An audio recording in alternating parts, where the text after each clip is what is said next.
Hi everyone, good morning. আজকে তোমাদের সাথে আমি শেয়ার করব গোয়াতে ঘুরতে গিয়ে মানে যেদিন ট্রাভেল করছিলাম সেদিন আমি কি কি খেয়েছি সারাদিনে সেটা। So what I eat in a day travel edition, এই পিসটা আজকে তোমাদের সাথে শেয়ার করব।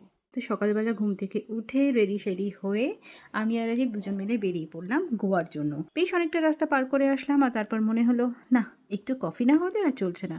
তো চট করে একটা কফি ব্রেক নিয়ে নিলাম আমরা। এরপর আবারও কিছুক্ষণ ড্রাইভ আর তারপর খুব খিদে পেয়ে গেছিলো, তো আমরা ব্রেকফাস্টের জন্য দাঁড়িয়ে পড়লাম সাউথ ইন্ডিয়ান একটা রেস্টুরেন্টে। আর আমরা এখান থেকে খেয়েছিলাম ধোসা আর ভাড়া।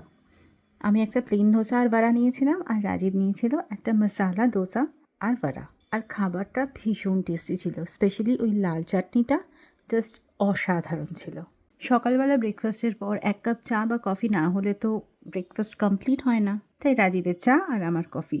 ফাইনালি আমাদের ব্রেকফাস্ট কমপ্লিট হলো। এরপর আমরা অনেকক্ষণ পর আবার দাঁড়ালাম বাঙ্কাপুর টোল প্লাজার সামনে। আসলে খুব ডাব খেতে ইচ্ছা করছিল, তাই আমরা দুটো ডাব খেয়ে নিলাম। এরপর আবার খানিকটা ড্রাইভ আর তারপর সময় হয়ে গেল লাঞ্চে। তো আজকে রাজীবের ভাত রুটি কিছুতেই মন ছিল না, তো আমরা ঠিক করলাম যে স্যান্ডউইচ কফি এসবই কিছু খেয়ে নেওয়া যাক। তো সেই মতো আমরা একটা সিসিডিতে পৌঁছালাম আর সবার আগে আমি নিলাম একটা আইসড আমেরিকানো। এটার ভীষণ দরকার ছিল। মন প্রাণ সব ঠান্ডা করে আমরা এবার খাওয়া শুরু করলাম আর আমরা নিয়েছিলাম একটা চিকেন ডাবল ডেকার স্যান্ডউইচ আর তার সাথে একটা চকো চিপসে ভরা মাফিন।